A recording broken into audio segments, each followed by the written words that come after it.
kembali lagi bersama saya Nanda di podcast Curcol Kayu dari Suara Krona Academy. Dan ini kita udah bersama Kang Andi Sugiharja yang akan nemenin di podcast Curcol Kayu ini. Nah, Curcol Kayu ini mungkin bagi yang belum tahu itu adalah podcast yang dibawakan Suara Krona Academy, yaitu Krona Academy adalah komunitas perkayuan yang bahasannya nggak melulu kayu. Bener nggak, Kang? Ya, tetap dari kayu dulu ya, tapi pembahasan tentang kayu itu jadi melebar kemana-mana. Gitu. Bener. Oke, ini udah ada Kang Andi di sini. Halo Kang, apa kabar Kang Andi? Baik, alhamdulillah. Kabarnya teman-teman di Krona Academy juga. Oke, semoga sehat-sehat terus ya Kang ya. Alhamdulillah, siap. Nah, mungkin teman-teman yang belum pada tahu nih, Kang Andi itu adalah owner dan foundernya tapakayu.id. Nah, ini mungkin yang udah familiar atau belum bisa cek aja ke Instagramnya @tapakayu.id. Nah, Kang Andi nih udah melanglang buana nih kayaknya kalau dilihat dari fotonya nih udah pernah jadi store development manager, terus tuh pernah jadi store development manager juga, terus tuh pernah jadi dosen di graphic design, multimedia dan graphic design gitu ya, Kang ya? Terus juga Ya, sekarang jadi BDev consultant-nya di Pixel Megastore, terus juga dia juga sebagai brand consultant-nya di Mensiku. Wah, mantep nih. Nah, kalau bisa sekarang nih, Kang Andi kesibukannya banyakan di Tapakayu atau mungkin jadi konsultannya atau gimana gitu, Kang? 90% waktu saya kayaknya habis di Tapakayu ya. Oke. Karena Tapakayu ini, terus terang, ini mimpi saya, Om. Tapakayu itu. Wih, salah satu jalan menuju mewujudkan mimpi lah. Kalau misalnya kenapa Tapakayu itu jadi mimpinya Kang Andi dari awal? Wah, panjang nih cerita nih. Nggak apa-apa. Tapi namanya juga curcol. Basicnya gini sih dulu ya, kalau boleh cerita nih, Om Nanda. Dari background saya lulus kuliah gitu ya, saya banyak kerja di orang. Gitu. Jadi mulai dari pernah jadi, terus yang namanya jadi karyawan di retail elektronik gitu ya. Sampai belasan tahun. Tapi ya bicara jauh ke depan, kayaknya ada yang menggelitik gitu di hidup saya ini. Pengen berkarya lebih, pengen punya meaning lebih banyak gitu. Salah satu caranya saya harus mewujudkan bikin usaha gitu ya, itu yang dengan idealisme sendiri gitu. Jadi nggak bisa kita perusahaan orang, yang ada ya kita hanya menjalankan visi misi perusahaan yang kita bernaung kan. Gitu. Benar. Tapi kalau kita sendiri, kita bisa mewujudkan mimpi sendiri. Poin singkatnya sih seperti itu gitu. Nah dulu zaman saya masih kerja itu mungkin di sekitar di 2017 pergejolakan itu gitu. Bergejolak dalam diri ya. Bicara lingkungan kerja, tempat kerjaan itu padahal sudah sangat nyaman, sangat enak gitu. Beberapa orang malah bilang, oh lu gila lu kalau sampai keluar dari kerjaan sekarang gitu kan, mau ngapain. Wow, itu mungkin yang orang sebut zona nyaman gitu ya. Benar. Saya terjebak di situ sebenarnya. Oke. Apalagi yang mau dikejar gitu kan. Sampai ada titik kayaknya harus punya hobi baru, terus pengen punya teman-teman baru, bukan berarti teman-teman yang pada saat itu jelek gitu kan, tapi buat tambah networking gitu. Oke. Nah, ada momen memang mungkin sebagian teman-teman ada yang tahu di Bandung itu ada Brotherhood Om. Oke, tahu. Nah, dia lumayan concern ke apa? Bikin workshop latihan kayu kan. Coba deh saya gabung ke sana. Waktu itu posisi masih kerja sebenarnya kan. Tujuan utamanya ya itu tadi, pengen cari baru, pengen cari teman-teman baru gitu, lingkungan baru. Benar. Gabung ke sana, beberapa kali ikutan, akhirnya jadi apa kan ada kayak komunitasnya gitu ya. Jadi dia tiap ada event butuh volunteer, coba deh ikutan. Dan ternyata mungkin sekitar setengah tahun itu 2017 akhir, 2018 awal-awal itu sering berkegiatan di dunia kayu, kayaknya enjoy banget gitu. Kalau ngomongin tentang kayu gitu. Benar. Keluar dari rutin biasanya kan. Jadi weekend kita bisa waktu sama teman-teman di sana. Nah, sampai memang akhirnya saya putuskan buat di 2018 akhir itu buat berhenti kerja ya. Berhenti kerja, dan ya itu titiknya mulai ngebangun mimpi itu di situ gitu. Di 2018 itu ya? Gitu Om. Jadi 2018 tuh akhirnya memberanikan diri membangun Tapak Kayu ini gitu ya? Ya, betul. Di akhir 2018.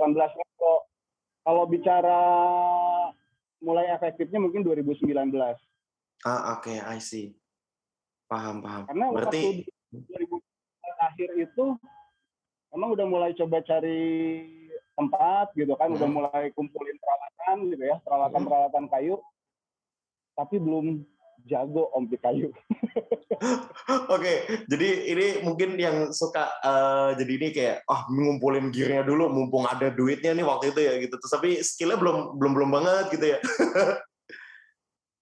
Ya dibilang duit ada sih disesuaikan lah ya, disesuaikan. Paham. Cuman kan tempat ceritanya udah ada, alat-alat udah ada. 3 bulan saya nggak pede buat buka workshop kan. Jadi saya cuman buka dikit aja. Di dalam itu saya kerja, coba bikin produk, lihat-lihat gambar yang bagus akan di Pinterest gitu kan. Bikin ini gimana. Punya target untuk belajar itu one day one product gitu. Oke.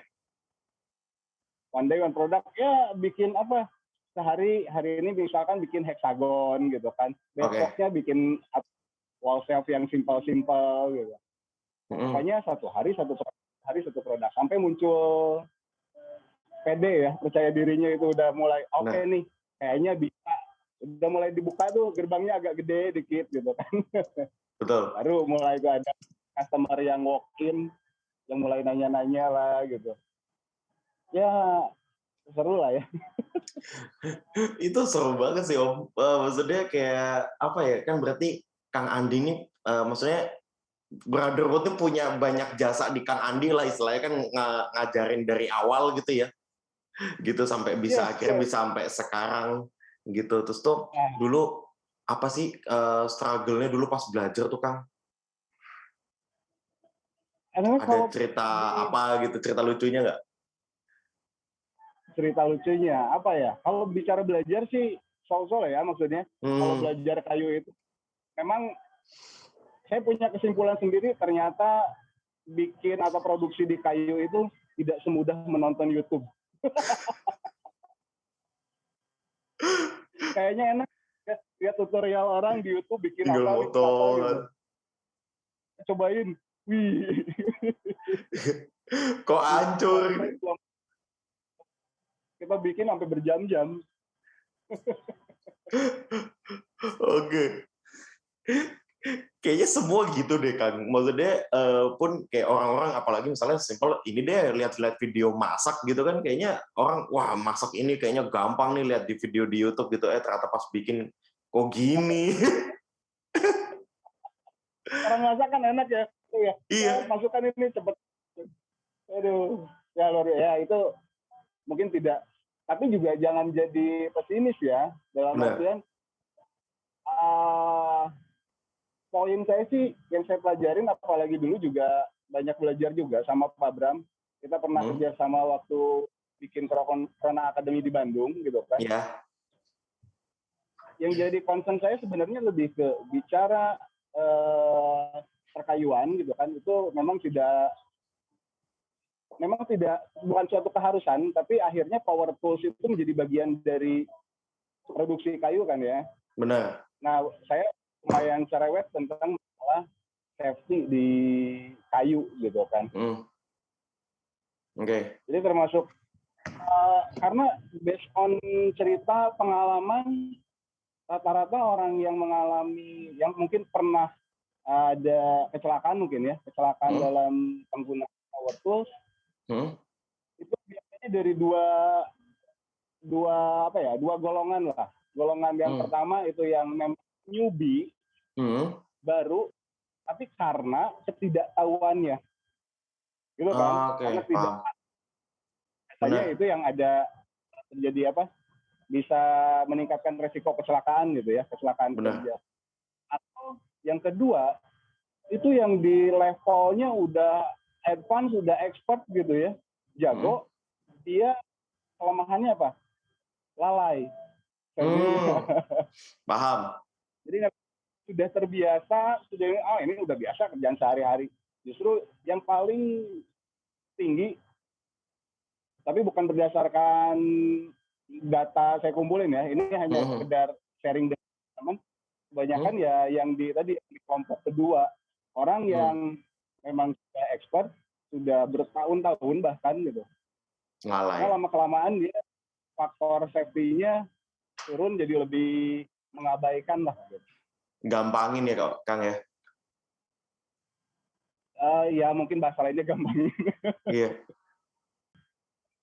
I see. Sambil ngopi nggak apa-apa ya Om ya? Boleh ambil aja Kang. Oh belum nih. Sobat Krona Academy ngopi dulu. Siap. Nah, oke. Nah, di workshop ini biasanya berisik gitu. Mungkin masih pagi Kang. Nanti kalau udah siang, udah sore tuh biasanya kan udah debu, udah kemana-mana kan biasanya tuh di workshop. Sengaja saya berhentiin. Oh alah. Nggak apa-apa. Oke. Nih Kang. Kalau nggak ngebul nggak makan Om. Kenapa? Workshop itu ya memang harus ngebul, harus berdebu, harus berisik gitu. Kalau nggak berdebu, nggak berisik, nggak makan kita Om. Bener. Berarti produktivitasnya kurang. Kalau nggak berdebu tuh kurang berarti ya. Benar. Nah, ini menarik nih kan, maksudnya Kang Andi kan ngerapel 3 kerjaan nih, maksudnya sebagai brand consultant, terus itu juga jadi desainer juga ya Om ya? Nih. Ya karena memang basic saya dari dulu memang sebenarnya di desain ya. Oke. DKV saya basicnya. DKV di ini ya, Universitas apa Unikom, Bandung tuh Kang? Ikom. Ilmu Komputer Bandung. Oke. Nah itu Kang Andi nih ngebagi waktunya gimana sih Kang? Maksudnya kan jadi business development consultant, terus juga jadi brand consultant kan juga perlu ada waktu yang luang gitu maksudnya. Kalau untuk posisi brand consultant ya sebenarnya itu kan sampingan. Sampingan. Jadi memang butuh jasa saya secara personal gitu kan untuk pengembangan brand gitu atau marketing terutama di retail ya, itu saya coba ngisi waktu luang. Itu salah satu cara saya buat menutupi kekurangan yang ada di Tapa Kayu ya, ibaratnya buat melanjutkan hidup deh gitu. Tetap butuh income juga kita. Benar. Yang secara waktu kita lebih fleksibel. Artinya saya bisa nentuin waktunya. Misalkan kalau jadi konsultan kan kerjaan kita bisa kerjain di rumah atau bahkan di workshop gitu kan. Yeah. Susah kita ketemu dengan klien kita, di luar paling juga ya sampai seharian deh, 2 jam 3 jam juga udah kelar gitu. Oke, paham. I see. Berarti emang lebih kayak karena ini jam-jamnya fleksibel, jadi emang dari Kang Andinya juga lebih enak ya, dan maksudnya jadi bisa lebih banyak waktu, dan bahkan 90% tadi Kang bilang kan di workshop juga gitu ya, Kang ya? Ya itu ya part of konsisten dah. Benar. Kan punya bukan cerita lucu sih sebenarnya, ini lebih ke salah pandangan deh kayaknya dulu. Oke, gimana tuh Kang? Zaman dulu saya masih kerja gitu kan, itu beberapa kalau lihat status teman-teman gitu kan, ini orang kerjanya ngapain ya gitu. Kok kita lagi sibuk-sibuknya kerja, di jam kerja, di hari kerja, mereka bisa touring gitu kan, bisa main motor, bisa main kemana gitu kan. Wow. Ada keinginan seperti itu juga pasti kan. Coba kontak kerjanya ngapain sih gitu kan. Kok main motor mulu, ajak-ajak dong, ayo kalau mau ikut. Tapi kan kadang karena kita punya keterbatasan kerja gitu kan, keterbatasan kerja, sedangkan mereka sangat-sangat fleksibel gitu. Benar. Ternyata jadi businessman atau jadi business owner tuh, wih enak banget ya gitu. Waktu buat mainnya banyak, waktu buat keluarga banyak. Saya iri sebenarnya pada saat itu ya, pada saat itu. Bayangin ya ibaratnya kalau kita dulu kerja itu dari pagi pulang malam gitu kan, ketemu anak bentar udah tidur gitu kan. Daily begitu belasan tahun pasti kan ketemu titik jenuh itu kan. Benar. Punya waktu banyak buat keluarga gitu kan, pengen punya waktu banyak buat main gitu. Itu salah satu motivasi juga akhirnya coba keluar bekerja dan menjalankan bisnis sendiri gitu. Oke.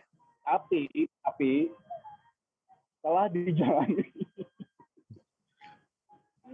perjuangannya nggak semudah itu gitu. Artinya kadang saya dari pagi sampai malam itu masih di workshop.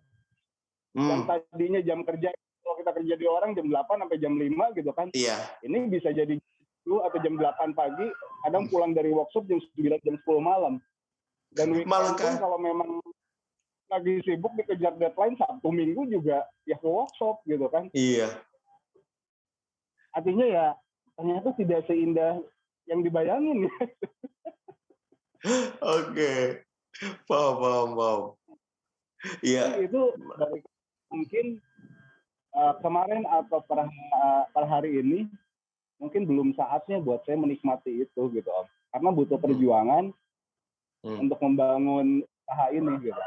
Bayangin kalau bulan 2 bulan pertama kita jalanin usaha ini, saya datang seenaknya gitu kan, terus sudah main kemana, yang ada malah kayak benar. Usahanya malah gak gitu. Berarti kalau misalnya kata orang-orang soal work-life balance tuh belum. Work-life balance tuh belum ya? Ini terus terang belum. Makanya ya saya mungkin tidak bisa menginspirasi teman-teman yang lain, tapi ayo kita bareng-bareng, kita sama-sama berjuang, kita sama-sama doain gitu. Benar. Ya, yang penting sih konsistensi Om. Itu godaannya luar biasa itu. Nah, kadang kan pengen aja kan, apalagi lagi musim hujan gini, jam 8 pagi kadang udah hujan gitu kan. Pengennya kan tiduran, nyantai di rumah, ngopi, main sama anak, bener nggak? Siang atau sore gitu, workshop. Tapi ya kan balik lagi, karena saya punya tanggung jawab, ya saya harus berangkat workshop gitu. Benar. Soalnya kalau nggak gitu, wah nanti yang ada yang lainnya ngolor kan jadinya kan, Kang. Ya dampaknya saya mungkin nggak terlalu banyak kemana-mana dulu. Kalau bicara dampak, ya dampaknya pasti balik lagi ke kita ya. Benar banget. Kalau bicara ya atau karyawan ya bisa aja kita atur berdasarkan lu masuk jam 8 pulang ini gitu kan, bisa aja begitu gitu kan. Bisa. Tapi ya kitanya sendiri harus punya apa ya, karena tadi saya punya mimpi gitu Om. Iya. Punya inilah istilahnya kudu lapar di situnya buat ya akan terus mencari terus kan, maksudnya jangan dikasih waktu yang enak-enak dulu buat di awal kayak biar nikmatin enaknya ntar gitu ya Kang ya. Ya, betul. Setuju. Paham Kang. Kan kita walaupun ini dibilang sulit, ternyata kan enggak, enjoy juga kok. Bicara di produk saya menikmati, kalau memang misalkan harus main sama debu, sama kayu gitu kan. Bicara di perjuangan cari konsumen gitu kan. Perjuangan nge-follow up konsumen, bikinin desain untuk mereka. Oh, kalau kita nggak bisa enjoy ya jadinya malah burnout, stres. Stres malah nantinya. Maafin aja beneran. Bener. Maksudnya, ini berarti Kang Andi tuh sekarang di Tapak Kayu tuh nggak sendirian kan, tapi Kang maksudnya ada yang bantu juga kan, maksudnya ada karyawan juga kan Kang? Ada. Cuman di kita kalau bicara saya lebih senang bilang partner kali ya. Oke, paham. Ahli atau tukang kayu itu lebih ke kita berpartner aja, bermitra gitu kan. Nanti karena saya pengen merevolusi di dunia perkayuan itu, kita bisa bikin profesional, nggak seperti bayangan orang kalau mikir tukang kayu itu, oh begitu ya, kadang udah ada image yang kebentuk di masyarakat. Kebayang ya Om ya? Ngerti? Kebayang. Statistiknya begini nih gitu. Kebayang. Jadi kalau bisa berpartner, artinya mereka juga saya libatkan tidak hanya dalam masalah produksi ya. Kita treatment service ke customer seperti apa, pelayanan gitu kan. Bahkan etika berbicara menghadapi customer pun itu saya sangat perhatikan gitu poin-poin. Iya. Benar-benar dijunjung tinggi banget ya sama Kang Andi. Ya, karena ya kita namanya pedagang ya, anggap aja pedagang gitu kan. Iya. Konsumen itu ya harus kita layani gitu. Sedangkan yang kita jual apa sekarang ada jasanya juga kan di situ kan. Iya. Kita coba mengenal mereka supaya tahu apa sih kebutuhan mereka dan apa yang terbaik untuk customer kita gitu. Benar banget. Karena ya itu akan berjalan secara simultan gitu, maksudnya yang ya gimana ya, maksudnya kalau produk bagus tapi servisnya jelek ya sama aja bohong gitu kan Kang ya. Ya, benar.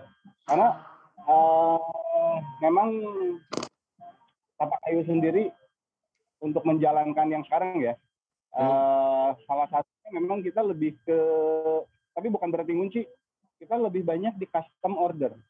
Ini produk-produk yang punya value lebih dibanding dengan produk massal. Tapi bukan dalam artian yang mau bikin produk massal juga nggak bagus ya, karena saya sendiri pengen planning juga memang harus punya produk massalnya juga gitu, selain custom.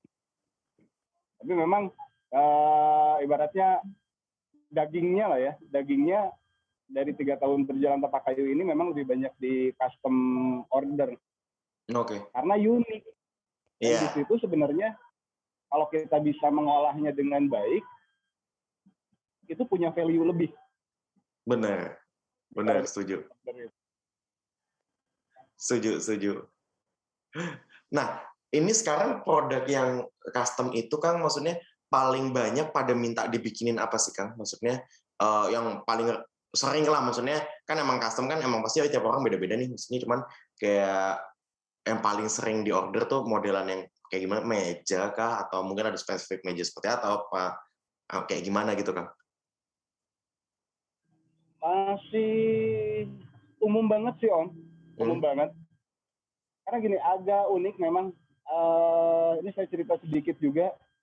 Jadi kalau bicara 3 tahun ini, itu kan 2019, anggaplah tahun pertamanya Tapak Kayu, itu ya enjoy aja kan sebenarnya kan. Yeah. Tahun pertama itu masuk 2020, tahu sendiri kita dihantam pandemi seperti apa ya Om ya. Benar. Gitu. Iya. Jadi perjalanan 3 tahun Tapak Kayu ini, 1 tahun ini yang normalnya, 2 tahun ini sampai sekarang itu dihantam pandeminya. Karakteristik marketnya Tapak Kayu.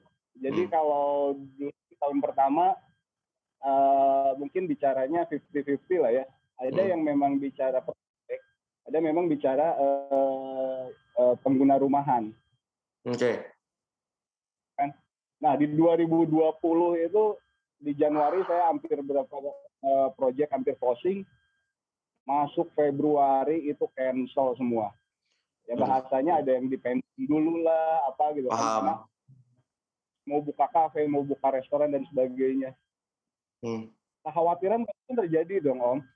Benar. Waduh ini proyek pada cancel, pada berhenti, dan nyaris nggak ada lagi ke depannya gitu kan. Iya. Proyek mana ada orang usaha baru di kala pandemi.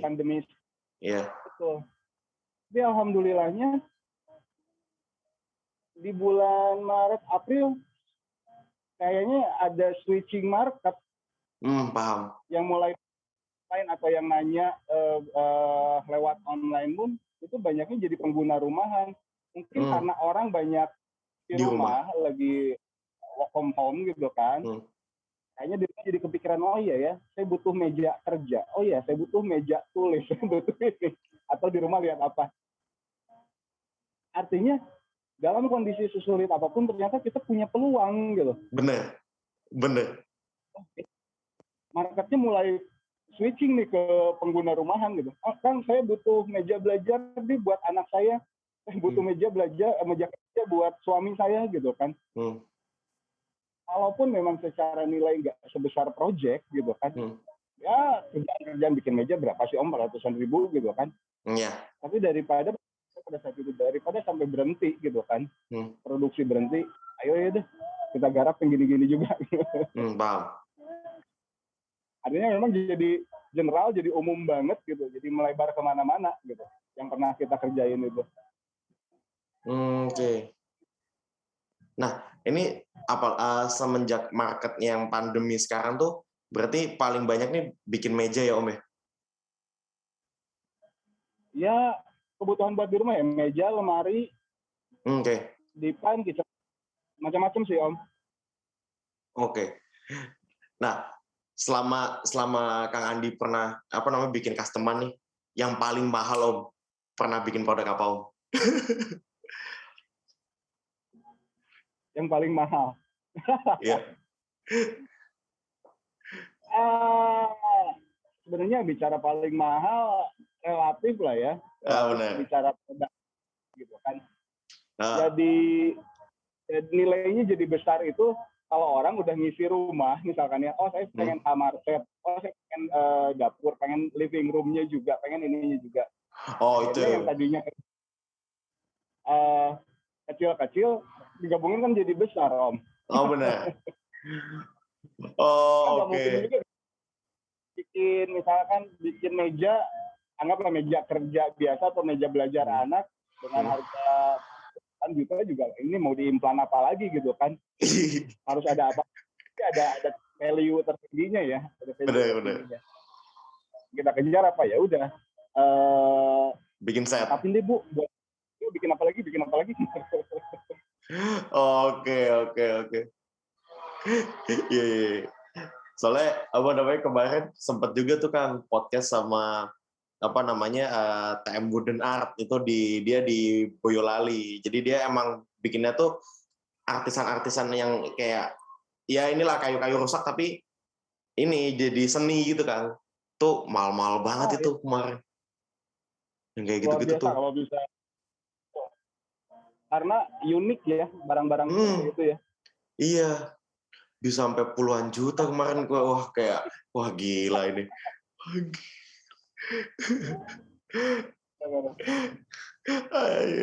Oke.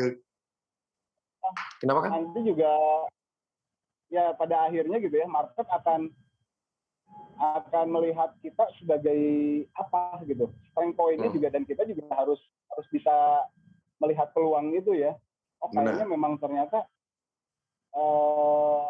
orang anggaplah mengenal saya atau mengenal tapak kayu itu spesialisnya di mana. Mungkin itu juga buat teman-teman yang lain harus dimunculin karakteristik yang terkuatnya itu apa gitu. Oke. Apakah tadi yang teman kita PM Wooden Art itu gitu ya, kalau memang dari plastik kayu-kayu gitu ya, dia memang spesialis di sana, konsisten aja di situ, pasti ketemu marketnya.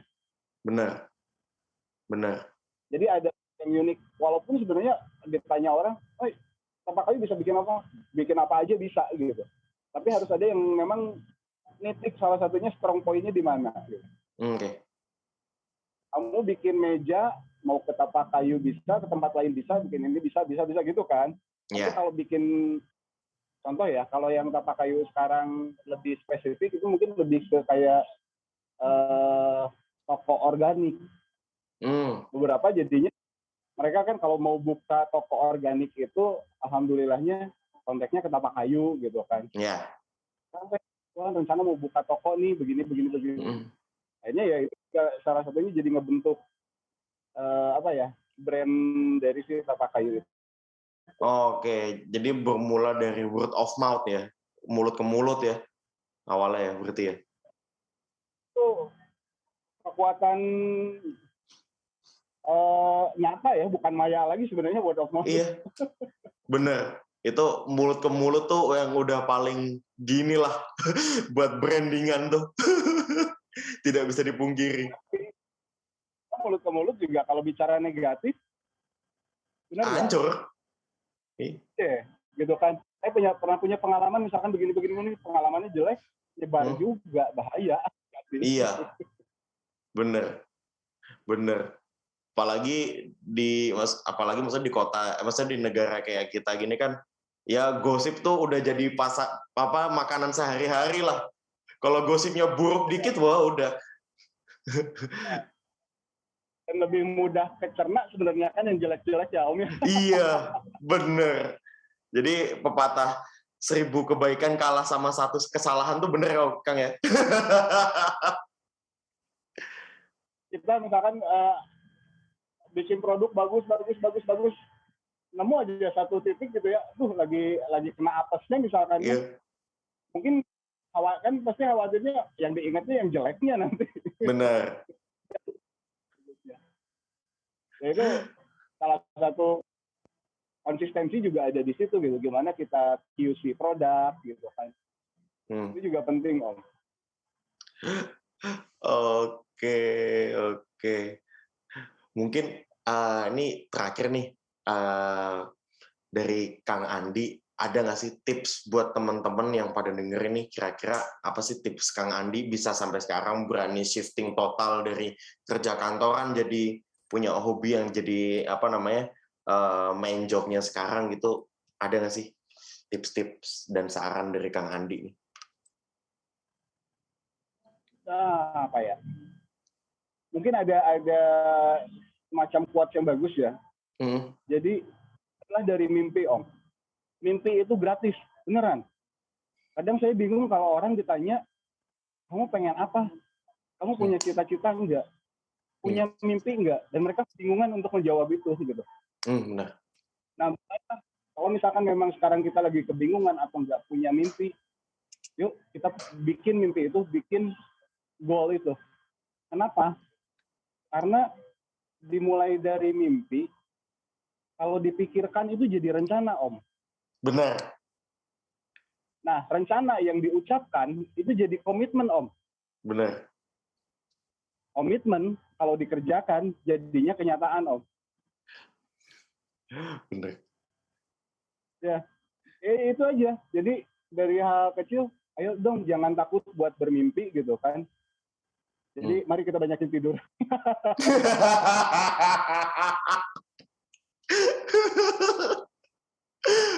Oke, siap. Ya mungkin itu yang pengen saya sampaikan ya buat teman-teman. Jangan takut buat bermimpi karena mimpi itu gratis gitu. Kejar aja. Tapi akhirnya biasakan membuat mimpi itu yang terukur. Jadi kalau misalkan kamu punya mimpi apa? Saya pengen bahagiain orang tua. Jangan gitu. Lebih spesifik. Kalau mau terus orang tua kamu bahagianya itu apa? Kalau kamu ngapain?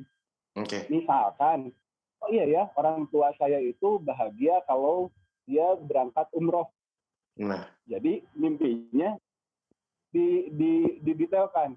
Saya ingin memberangkatkan orang tua saya pergi umroh. Itu terukur gitu, Om. Benar.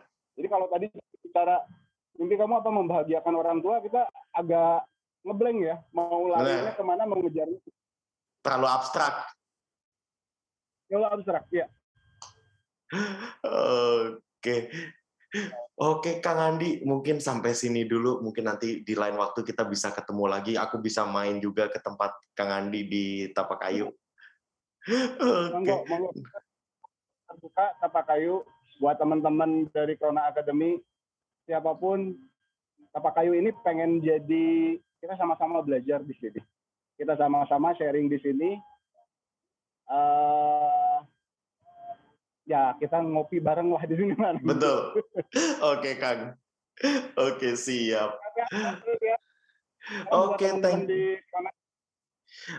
Thank you banget ya Kang Andi. Nah, ini mungkin teman-teman bisa aku ingetin lagi kalau misalnya pengen tahu kehidupannya Kang Andi kayak gimana, bisa di-follow di Instagramnya di @tapakayu.id gitu.